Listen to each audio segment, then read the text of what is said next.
사전에 내가 건강하고 확실하게 내 의사표시를 할 수 있을 때 후견인을 정해놓지 않았기 때문에 생긴 문제군요. 네.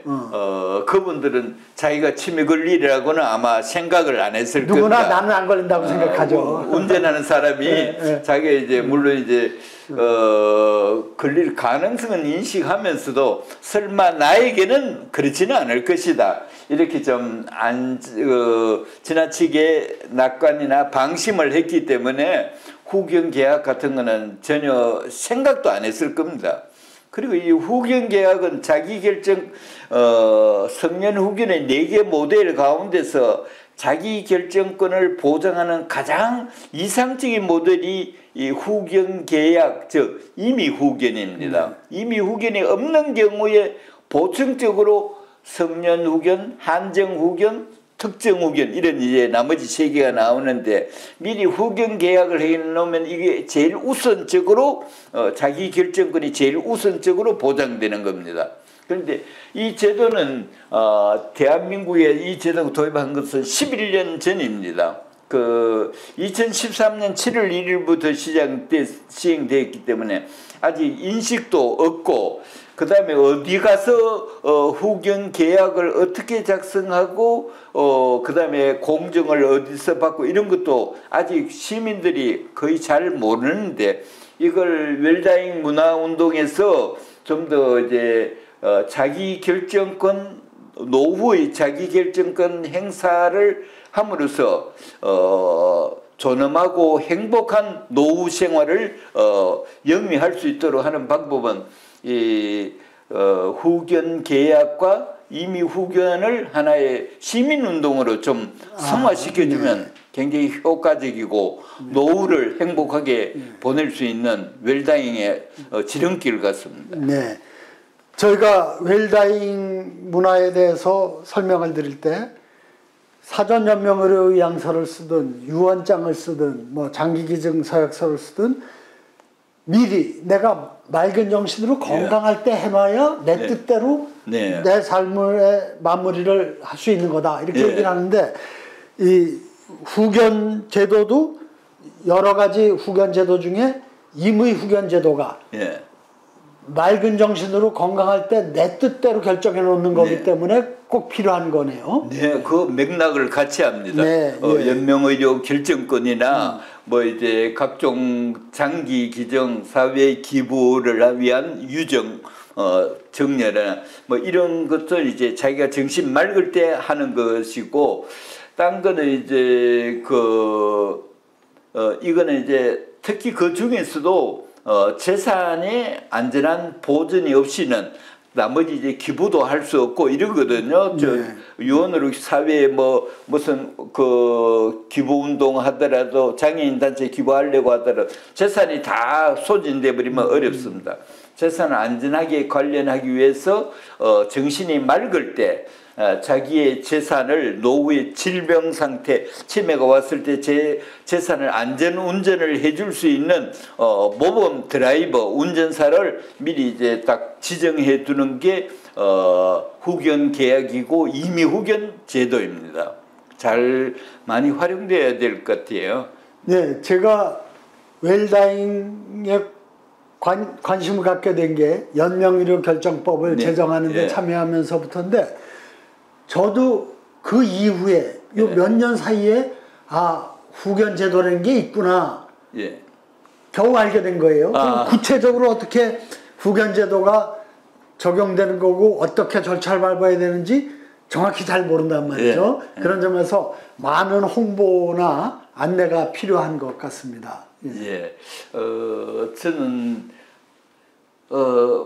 법원 행정고시를 통해서 법원의 간부로 근무하고 퇴직 후에 이제 대한법무사협회 법제연구소장을 할 때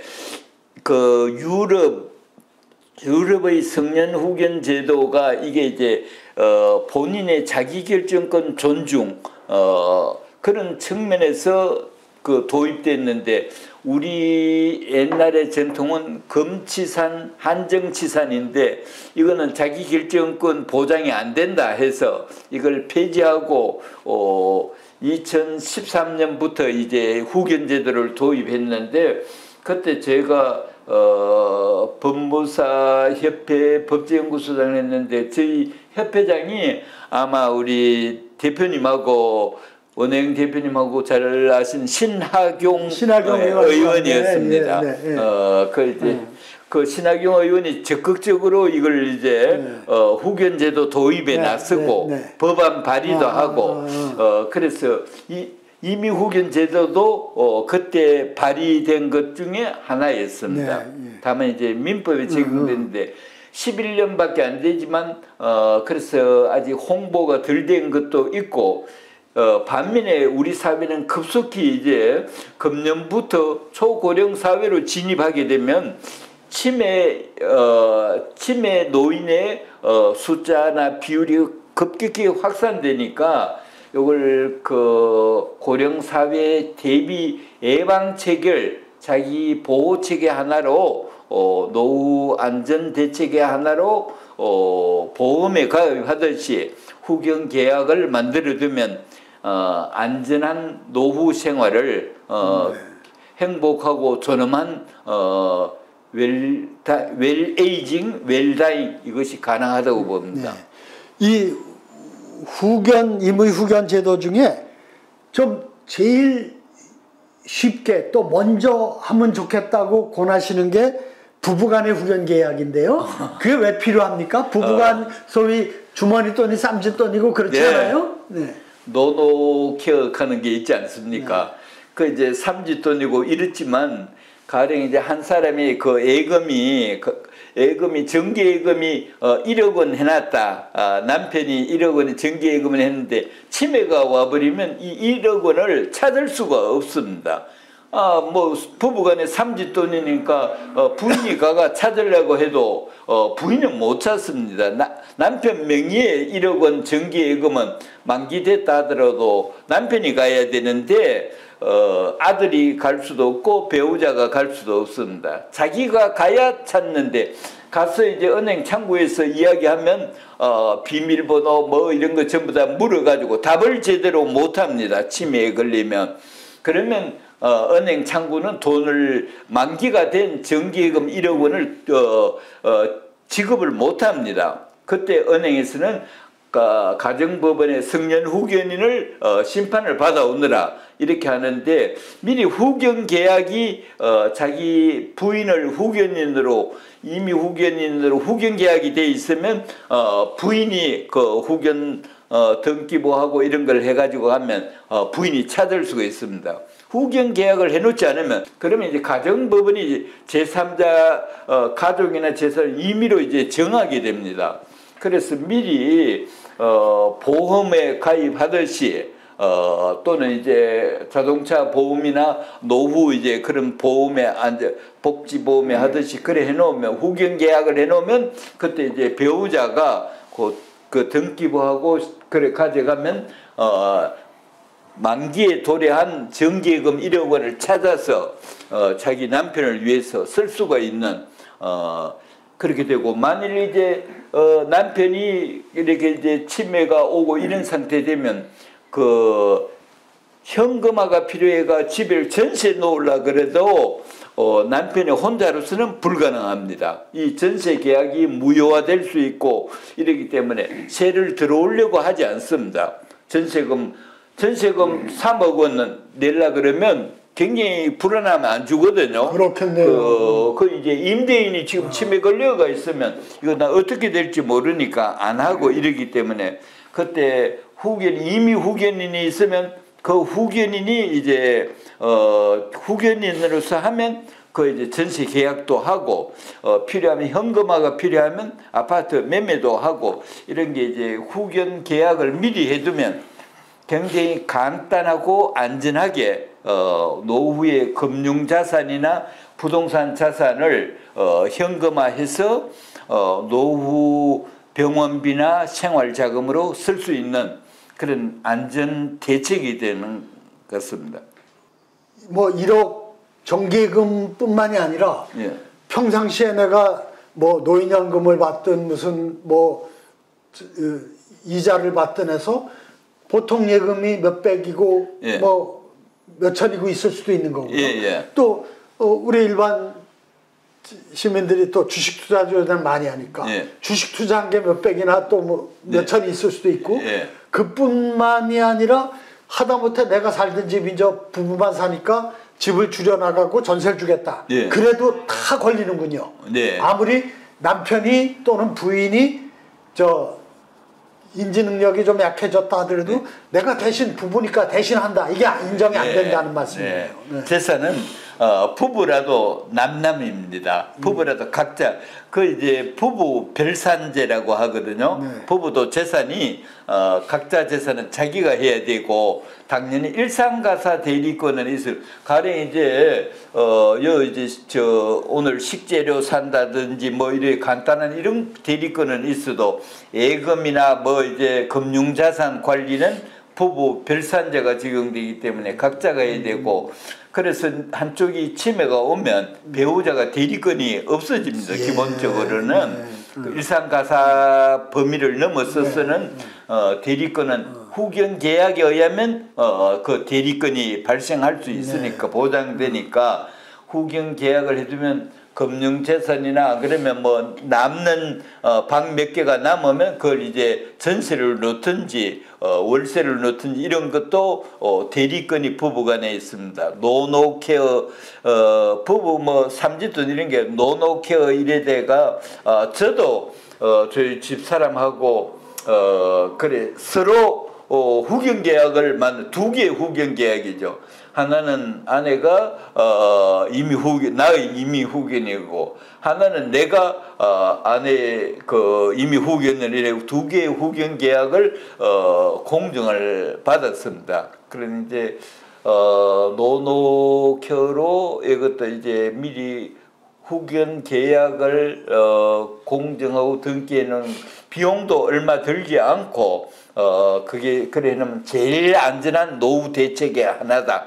이렇게 이제 말씀 들으면서 우리 부부부터 당장 이 후견 계약을 쌍방 후견 계약이네요.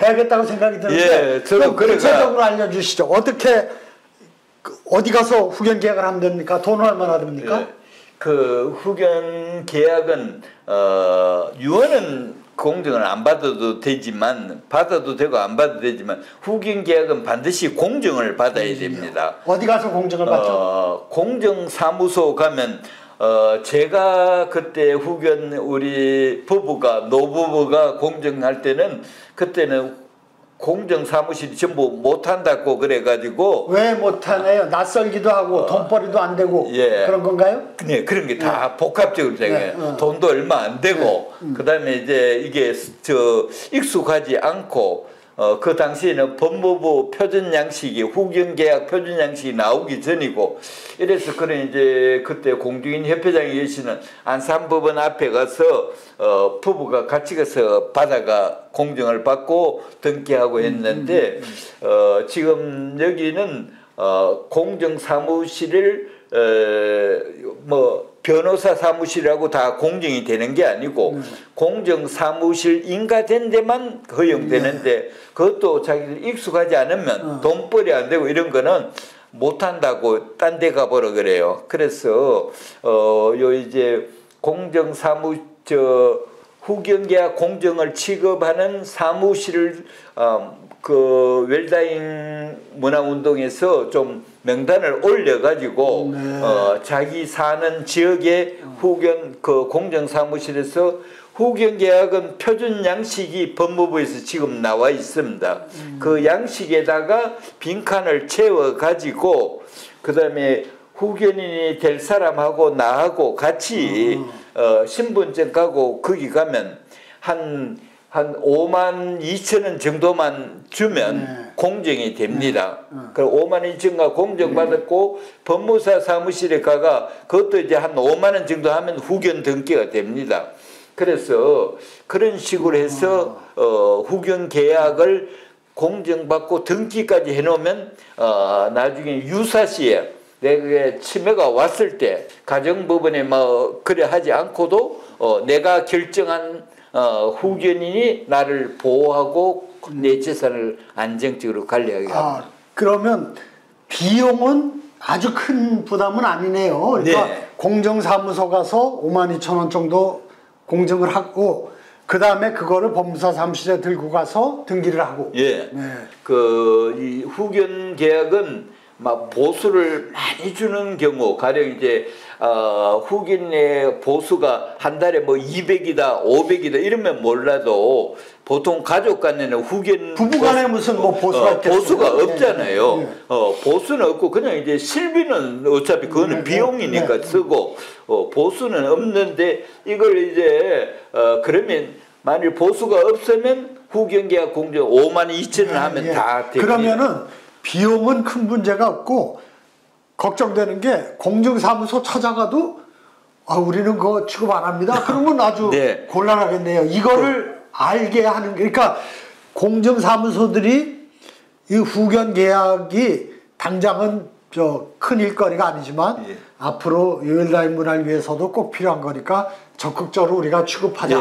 그런 공증사무소의 분위기 전환이 필요하고 또 어떤 데가 후견 공증을 해준다는 거를 알리는 게 필요하겠네요. 그럼요. 그런 걸 관련된 우리 웰다잉 문화운동은 물론이고 청년 후견 협회라든가 후견 지원본부라든가 이런 데서 같이 좀 널리 알릴 필요가 있겠네요. 네, 그 협동에서 하나의 시민운동으로 유언장 쓰기 연명치료 결정하듯이 후견계약 시민운동을 하면 후견계약은 노후 대책이 되거든요. 실제 비용은 뭐 한 10만 원 정도 이래 가지고도 가족 후견인을 할 수 있으니까 이렇게 하고, 전에 제가 할 때 한 7, 8년 전만 해도 그 공정사무실을 여기 갔다가 저기 갔다가 막 뺑뺑 돌았어요. 안 해준다 그래서. 요즘은 좀 많이 인식이 보급된 것 같고,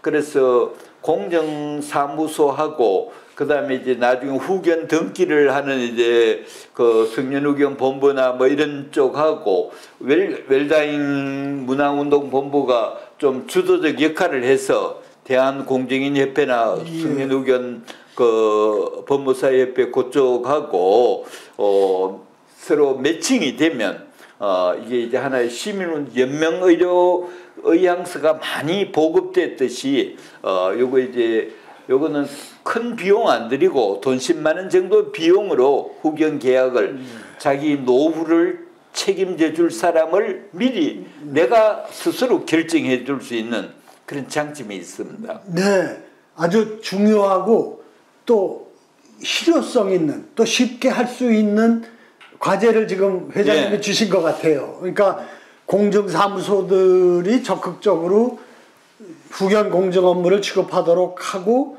근데 현재는 안 하는 데가 많으니까 어디가 하는 데를 이제 파악해서 안내해주면 굉장히 도움이 될 것 같아요. 후견 웰다잉 문화운동 그 홈페이지에 그쪽 협력하는 그 이제 공정사무실 리스트를 만들고 나중에 그 후견 등기까지 그래 할 수 있도록 마무리될 수 있는 그런 패키지로 이런 이제 시스템이 마련되면 이게 시민운동으로 많이 보급될 수 있을 것 같아요. 유럽은 프랑스 같은 데는 한 3분의 1 정도가 후견을 한다 그러거든요. 그렇게 많이 합니까? 그런데 한국과 일본은 아직 일본은 성년 후견 1000명인 것 같으면 20명이 후견 계약 이걸 하고 1000명에 20명, 그러니까 2%고 한국은 아직 시작도 이제 아직 11년밖에 안 됐는데 이 후견 계약한 사람은 1000명 중에서 2명밖에 안 된 것 같아요. 0.2%. 저는 후견 계약을 해놨고 등기까지 해놨는데 시민들이 이런 걸 유언장 쓰기나 연명의료 그 결정 의향서처럼 시민운동으로 후견 계약 시민운동을 한다면 노후 대책으로 가장 안정적이지 않겠나. 그렇습니다. 권하고 싶습니다. 네, 그렇습니다. 유언장을 쓸 때도 막상 쓰다가 이게 법적인 문제가 어떻게 되나 이런 걸 좀 알고 싶어도 어디 가서 상담할 데가 없고 모르는 변호사 사무실 가서 다짜고짜 상담하자기도 참 어렵지 않겠어요? 그래서 저희 웰다잉 문화운동이 16분의 변호사들을 모셔가지고 유언 무료 상담센터를 지금 최근에 시작했는데 그런 것처럼 공정사무소들 중에도 이런 데가 가서 찾아가면 상담하고 등록 공정 업무를 대행해 줍니다 하는 안내만 해도 굉장히 이걸 어떻게 하면 좋을까 하고 생각하던 분들에게 굉장히 격려가 될 것 같아요. 나중에 가정법원에 재판이 안 가도록 미리 그래 저 후견 계약 캠페인을 웰다잉 문화운동에서 주도적으로 이런 시스템 체계를 마련해 주기를 그래 이제 부탁드리고 함께 노력하면 좋겠습니다. 한 3분의 1이 아니라 10분의 1이라도 후견 계약을 해서 노후에 내 삶에 관련된 일의 책임을 내가 미리 질 수 있도록 결정하는 이런 문화가 만들어지면 아주 좋을 것 같습니다. 그리고 아까 보험, 자동차 보험과 비교해서 얘기했지만 사실 자동차 보험은 어쩌다 있을 수 있는 불상사에 대비한 건데 이거는 많은 사람들이 원치 않더라도 절반 가까이 80대 후반이 되면 치매에 걸리게 돼 있는 게 통계거든요. 그런 점에서 닥칠 수 있는 또 가능성이 큰 문제에 대해서 내가 미리 대비하는 거야말로 정말 지혜롭고 책임 있는 시민의 과제 아닌가 이런 생각을 합니다. 아까 프랑스 그런 거는 이제 3분의 1 하는 거는 후견 제도고 후견 계약은 그렇게까지는 안 되지만 상당수가 일본이나 한국보다는 많이 후견 계약을 이용하고 있기 때문에 우리도 이걸 시민운동의 한 축을 만드는 걸 웰다잉 운동 본부에서 좀 맡아서 새로운 시대를 열어주기를 간망합니다. 네, 고맙습니다. 후견 제도를 우리가 활용하는 거에 대해서 어려운 문제가 아니고 또 얼마나 요긴하고 절실한 문제인가를 좀 생각해보는 좋은 계기가 됐습니다. 적극적으로 이 후견, 특히 임의 후견이 쉽게 활발하게 확산되도록 노력할 계기가 된 것 같아서 감사하게 생각합니다. 고맙습니다.